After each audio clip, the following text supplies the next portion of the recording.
Hello everyone, welcome back to Neeraj academy. कैसे हैं आप लोग? मैं ठीक हूँ, आई होप आप लोग भी अच्छे होंगे। तो चलिए शुरू करते हैं आज का नया वीडियो, जिसका नाम है द साउंड ऑफ म्यूजिक का part 2, the shehnai of Bismillah Khan. तो यार ये जो कहानी है ना, ये औरंगजेब का टाइम का है। जब औरंगजेब का राज चलता था तो उसने अपना राज्य में पुंगी को बैन कर रखा था, क्योंकि जो उसका साउंड है ना वो बहुत ही अनप्लेजेंट था, एकदम बेसुरा साउंड था। तो यारो, अगर तुमने मेरे चैनल को अब तक सब्सक्राइब नहीं किया तो बेटे चैनल सब्सक्राइब कर दे, वरना मैं तेरी पुंगी बजा दूंगा। खैर, ये तो एक मजाक था, दिल पे मत ले लेना। तो कुछ लोगों का मानना था कि पुंगी फिर से आएगा और हम लोग फिर से पुंगी बजाएंगे, लेकिन ऐसा दिन कभी नहीं आया। तो एक बार्बर जो कि प्रोफेशनली म्यूजिक फैमिली से बिलोंग करता था, उसने इस पुंगी को बेहतर बनाने का जिम्मा उठा लिया और उसने एक लंबा होलो पाइप लिया जो कि पुंगी से थोड़ा बड़ा था और उसमें 7 छेद किए और फिर उसे बजाया। और फिर बजाने के बाद उसे एक सॉफ्ट साउंड उससे निकला, एक मधुर आवाज निकली, जिसे सुनकर सब एकदम इम्प्रेस हो गए, सब एकदम दंग हो गए। उन्होंने कहा, कतई जहर भाई, एकदम कतई जहर। तो यार ये जो था एक डिफरेंट था, पुंगी से थोड़ा सा डिफरेंट था, तो इसका कुछ ना कुछ तो नाम देना था। तो पहली बार ये चीज शाही दरबार में बजाया गया था और नाई के द्वारा, यानी कि एक बार्बर के द्वारा बनाया गया था ये चीज, तो इसलिए इसका नाम शहनाई पड़ गया। तो यार ये जो शहनाई का धुन था ना, ये दिल जीत लेने वाली थी। तो पहले ये नॉर्थ इंडियन वेडिंग्स, यानी कि नॉर्थ इंडियन में जो शादी होती थी उसमें या फिर मंदिरों में ही बजता था। फिर एंट्री होती है उस्ताद बिस्मिल्लाह खान की, जिसने इस शहनाई से अलग अलग राग यानी कि अलग अलग टोन्स निकाले, इसे एक अलग दर्जे पे ले गया, मतलब इसको ना बहुत ही ऊंची इकाई पर लेके गए और इसे क्लासिकल इंस्ट्रूमेंट में इसका दर्जा दिलाया। और फिर इन्होंने भारत रत्न अवार्ड भी जीता।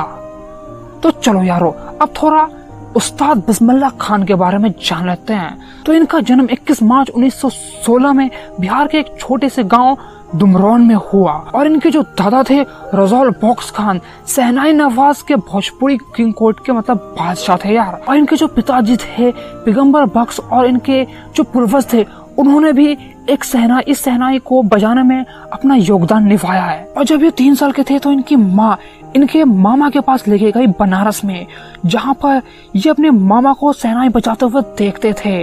और अपने मामा के साथ अली बख्श, जो उनके मामा का नाम है, उनके साथ विष्णु टेम्पल, जो कि बनारस में विष्णु टेम्पल है, उनमें ये गाते भी थे अपने मामा के साथ और उन्हें घंटों भर देखते रहते थे।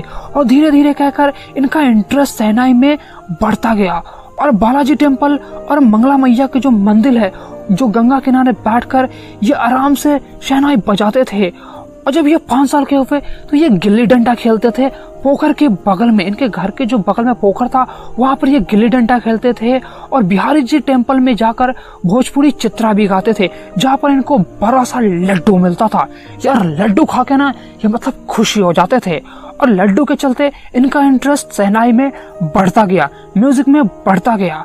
और जो गंगा किनारे जब ये बैठकर शहनाई बजाते थे तो गंगा की जो लहर थी ना, वो उनको मोटिवेट करती थी शहनाई को बजाने में। और जब ये 14 साल के हुए तो इलाहाबाद म्यूजिक कॉन्फ्रेंस में इन्होंने अपने मामा के साथ शहनाई भी बजाई और वहाँ के जो उस्ताद फयाज खान थे उन्होंने इसे बुलाया, यानी कि बिस्मिल्लाह खान को बुलाया और उन्होंने ये कहा कि तुम मेहनत करते रहो, तुम बहुत आगे तक जाओगे।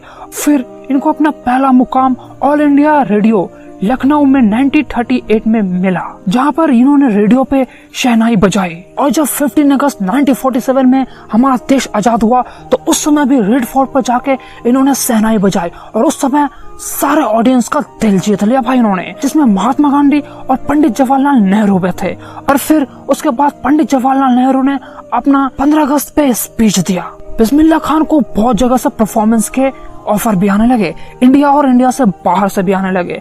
और उनका जो पहला ट्रिप था वो अफगानिस्तान का था, जहाँ के राजा जहीर शाह, वो मतलब बिस्मिल्लाह खान के तो बहुत बड़े फैन थे भाई। सिर्फ राजा नहीं, यहाँ तक कि जो फिल्म डायरेक्टर विजय भट्ट है वो भी बिस्मिल्लाह खान से बहुत ही इम्प्रेस्ड है जब उन्होंने फेस्टिवल पर शहनाई बजाई थी। और यार इस इंस्ट्रूमेंट पे उन्होंने एक फिल्म का अपना नाम भी रख दिया था, गूंज उठी शहनाई, जो कि हिट हुई थी।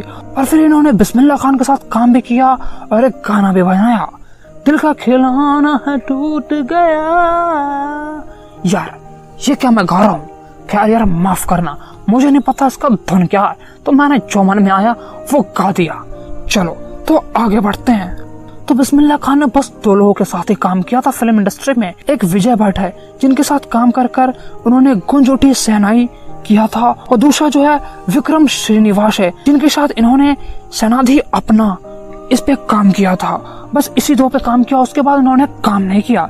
तो बिस्मिल्लाह खान इंडिया के पहले ऐसे इंसान थे जो लिंकन सेंटर हॉल यूएसए में जाकर पार्टिसिपेट किया, जहाँ पे उन्होंने शहनाई बजाई। उसके बाद उन्होंने कैनस आर्ट फेस्टिवल और ओसाका ट्रेड फेयर में भी पार्टिसिपेट किया और वहाँ भी अपना प्रदर्शन दिखाई डाला मतलब। तो यार इनको ना बहुत सारे अवार्ड्स मिले, जैसे कि इनको पद्मश्री, पद्म भूषण, पद्म विभूषण और 2001 में इन्हें भारत रत्न जैसे अवार्ड भी मिले, जो कि इंडिया का सबसे हाईएस्ट सिविल अवार्ड है। और जब भारत रत्न अवार्ड इन्होंने लिया तब उस समय उन्होंने बस एक ही चीज कहा, उन्होंने कहा कि बस मैं एक ही चीज कहना चाहता हूँ कि अपने बच्चों को म्यूजिक सिखाओ, क्योंकि हिंदुस्तान का यही ट्रेडिशन है कि म्यूजिक सीखे और सिखाए। अब तो जो वेस्ट के लोग हैं वो भी म्यूजिक सीखने के लिए आ रहे हैं। और यार पूरा दुनिया घूमने के बाद गंगा की लहर और बनारस की मधुर धुन उन्हें बनारस खींची लाई। तो पूरा दुनिया घूमने के बाद वो बनारस फिर से लौट आए। और बिस्मिल्लाह खान का जो एक स्टूडेंट था उसने कहा कि मैं चाहता हूँ कि आप यूएस में आए और वहाँ पे एक शहनाई का स्कूल खोले और वहाँ पे बच्चों को शहनाई पढ़ाएं। मैं आपको एक ऐसा एनवायरनमेंट क्रिएट करके दे दूंगा जैसा कि आपको बनारस में मिल रहा है। मैं वहाँ पे टेम्पल वगैरह भी क्रिएट करवा दूंगा। तो फिर इस बात पर बिस्मिल्लाह खान ने कहा कि तुम ये सब चीज तो करवा दोगे, लेकिन क्या तुम गंगा की लहर जो यहाँ की गंगा है, क्या तुम इसे भी वहां ला सकते हो? तो यार उस बच्चे की तो बोलती बंद हो गई। और यहीं पे हमारा आज का चैप्टर भी खत्म हो जाता है। सो फाइनली इस तरह से हमारा वीडियो यहाँ खत्म होता है। आई होप आपको ये चैप्टर अच्छे से समझ में आया होगा, ये वीडियो आपको बेहद पसंद आया होगा।